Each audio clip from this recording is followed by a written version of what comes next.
Good afternoon, ladies and gentlemen. My name is An Chung-young. I am the moderator for this trade session.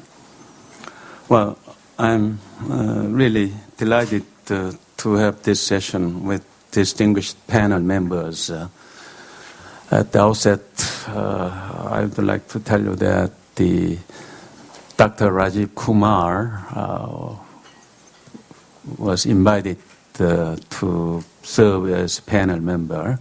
He is very well-known, distinguished trade economist in India, but 3 days ago he was appointed as the head of the Indian Business Association, and so he has to swear in as a new head of the institute. As a result, he was not able to attend.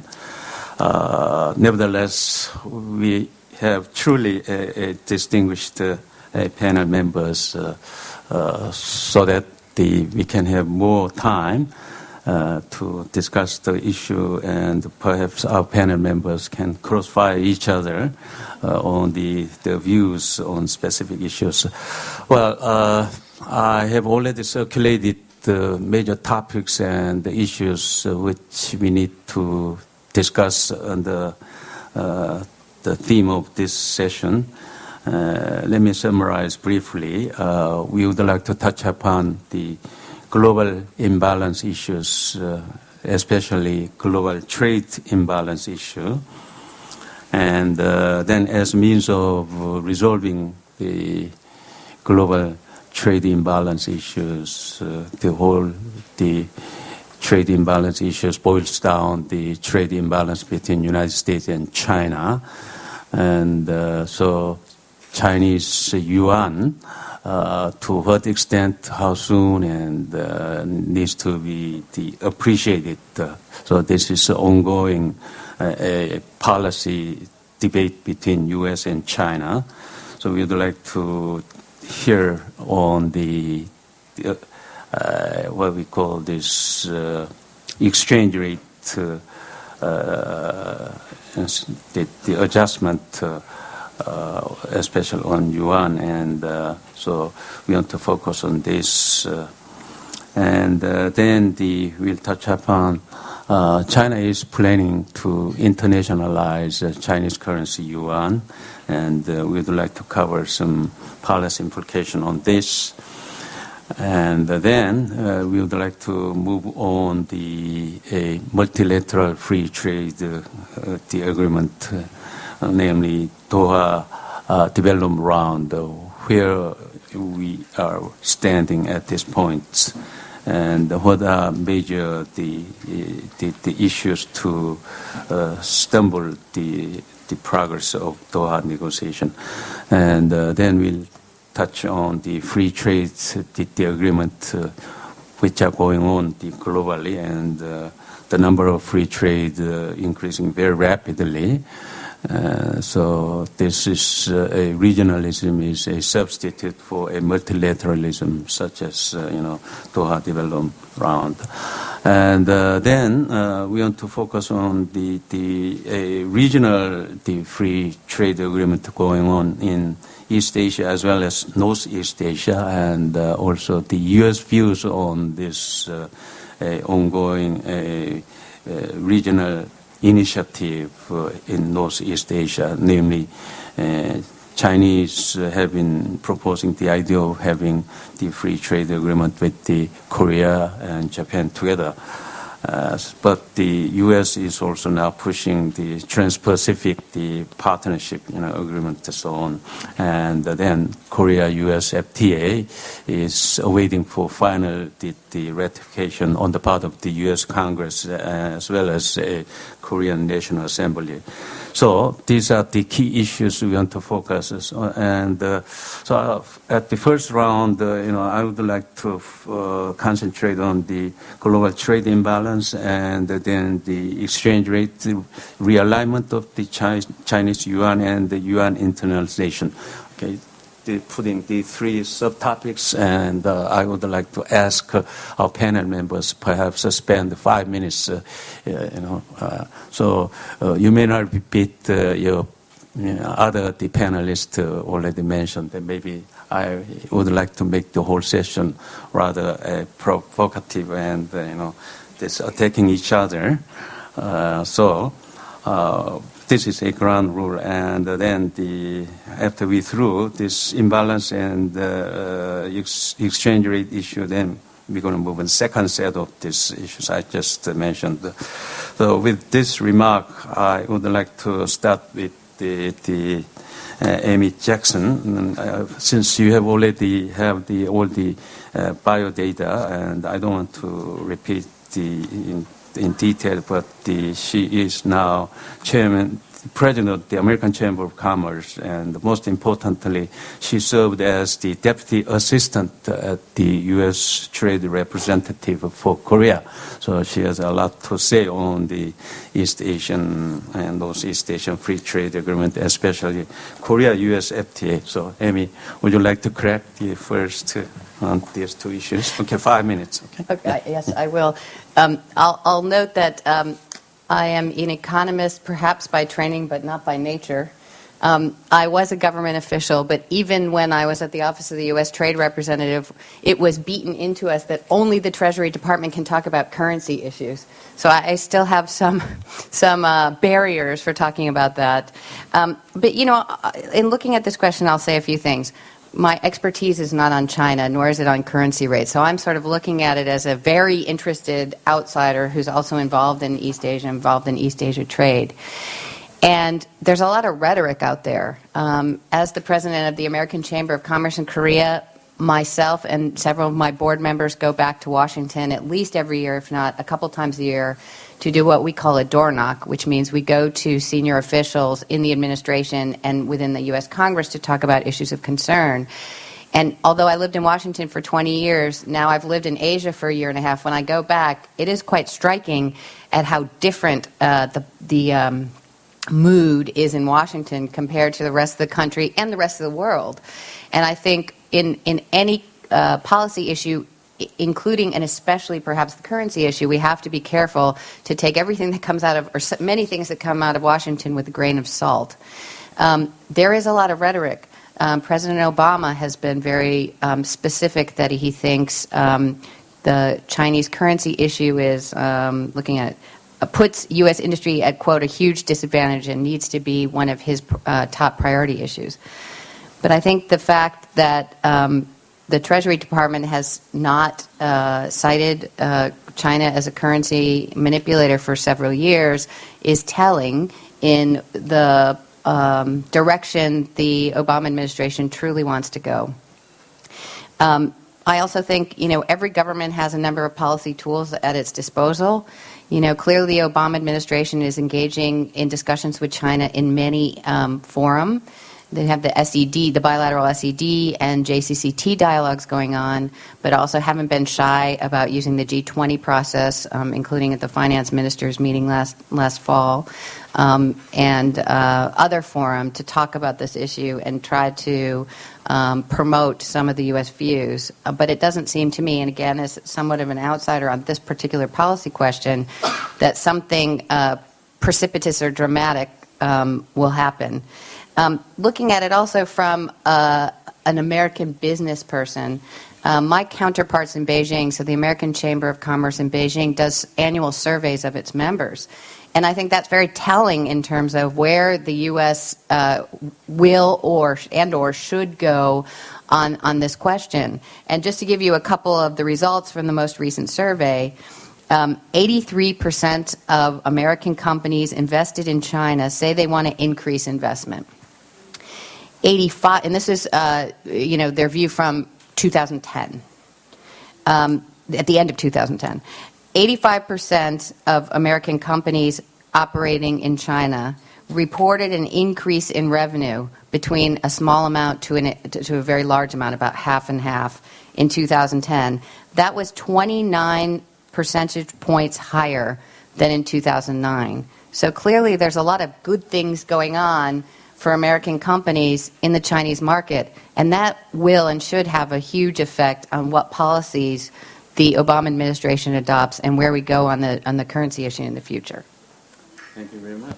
And hey, Professor Wang Yong, Amy Jackson said it's a lot of the rhetorics, involved from Washington community, but the Treasury Secretary, Dick Geithner, he mentioned that he kept demanding Chinese yuan should be revalued more quickly and to a greater extent. And so how would you like to respond? I think you should be quite relieved when Amy Jackson said, all right, this is a political rhetoric. So actions are quite different. So tell me, it's not going to lead to currency war? Thank you, Chairman. Dr. An, I think I'm very happy to have this chance to express my personal observations about these very important issues, especially the U.S.-China economic relations. I think I'm in the similar tune with Amy Jackson. I'm very happy about that. I think one reason for this optimistic, especially from the perspective of business opportunity community, because we are in Asia rather than in Washington, D.C. Okay, I'm talking about the political factors and its impact on the public policy process. I want to make several points on this. Okay, generally, I'm cautiously optimistic about China-U.S. economic trade relations. That both sides will continue to have frictions and tensions. Okay, that might be true. On how to deal with issues in the disputes like trade imbalance, IMB, exchange rate, market access, and others.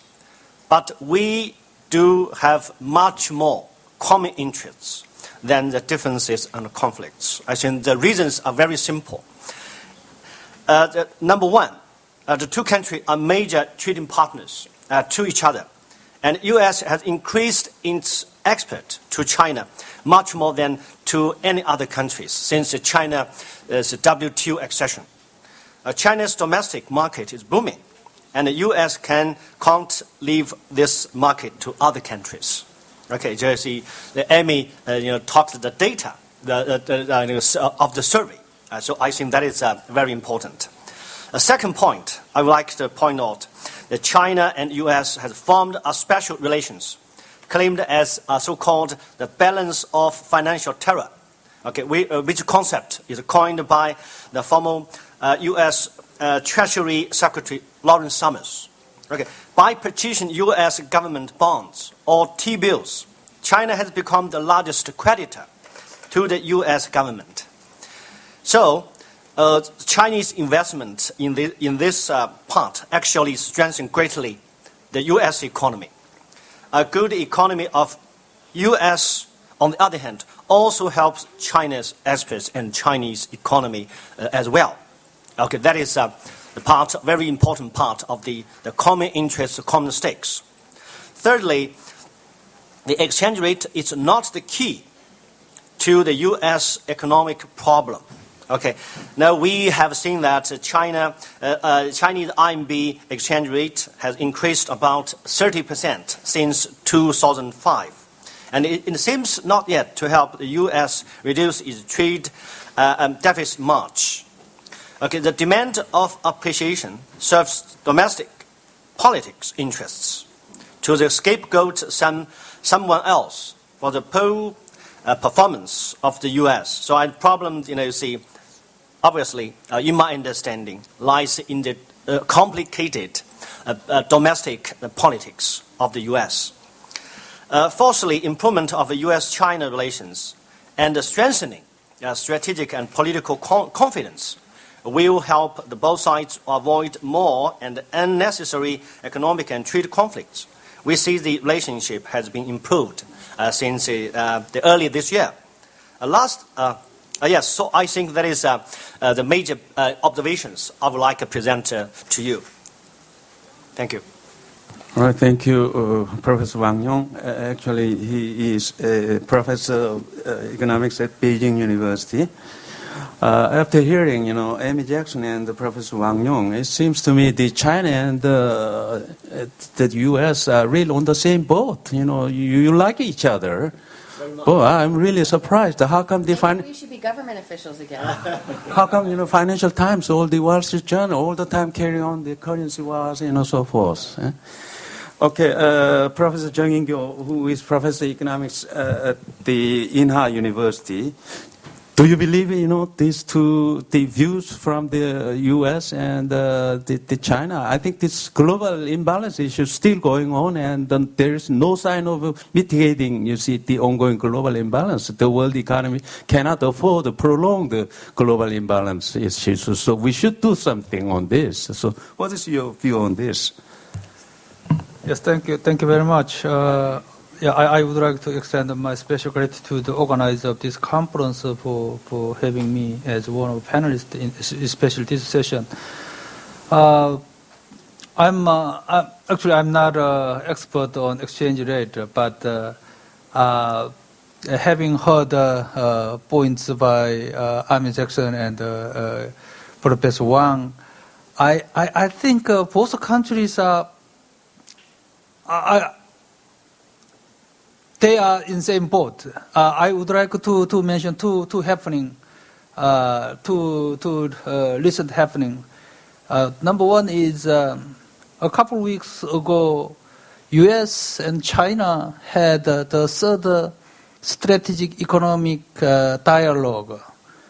So before that, the authorities of U.S. strongly argued, even the member of the Congress, they're gonna demand the adjustment of the yuan to China, but actually they didn't talk much.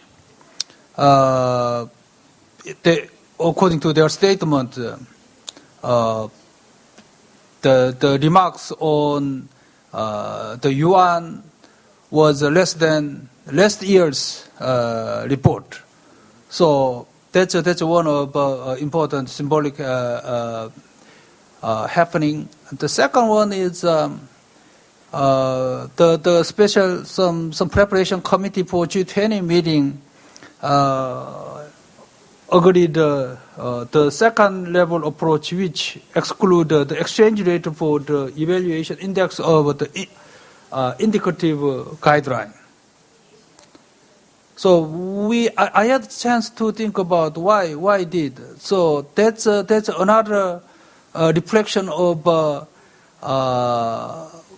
U.S. and China on the exchange rate issue. If both countries didn't have or they do not share the same line of thinking, actually the second approach couldn't be agreed upon. So politically, they strongly argue the adjustment of exchange rate, but actually, they realize they are in the same boat. So even if China appreciate the yuan, then U.S. might be hurt. Lastly, I would like to mention an article carried on the Economist Journal, weekly journal, that's May 23rd. According to the magazine, U.S. manufacturers now move back to U.S. So in the past, major manufacturers built large production facilities, especially in China. Now, without change of any exchange rate, now they realize the price or cost advantage in China reduced substantially. So they think it's better to produce in U.S. So that's another background for U.S. and China share the same line of thinking regarding exchange rate. Thank you. Well, after hearing the three panelists' view, it seems to me the global imbalance is some sort of the self-correcting mechanism. but I don't quite believe in that. How come? The Deputy Minister Che Seok-young, we had the G20 finance ministers meeting in Washington, D.C., and as far as I know, they failed to come up with a specific measurement of, global trade imbalance issues. If this is not so serious, how come they failed to agree upon a specific, measurement unit? And do you think this is ongoing? The global imbalance is not going to be a serious problem, and it's going to be self-corrected, even a current renminbi exchange rate? Yeah, Dr. An, it's quite difficult questions. You are just posing penetrating questions for all the panelists, and I share broadly the views expressed by my previous speakers. There is a global imbalance, and which may also cause a trade imbalance between the two big powers, the economic powers between China and United States. As mentioned previously, there are two mechanisms which are involved in correcting these imbalances. Number one is a multilateral track through the G20 format, and the other one is a bilateral cooperation between China and United States. G20 finance ministers meeting did carry out a study on global imbalance indicative guidelines, which was not achieved last month, but they agreed to continue to investigate this matter. And the outcome of in-depth analysis would come out sometime end of this year. And what would be the prospect of these issues? According to our past actual experience on the impact of the protectionist trends, but we found that the WTO system worked out, and this trade issue is not kind of the zero-sum game. It's just we found that it's a positive-sum game. And the countries already realized that if they would adopt kind of beggar die neighbor policy just for their egoistic interest, would not be sustainable in the long run. I think the two countries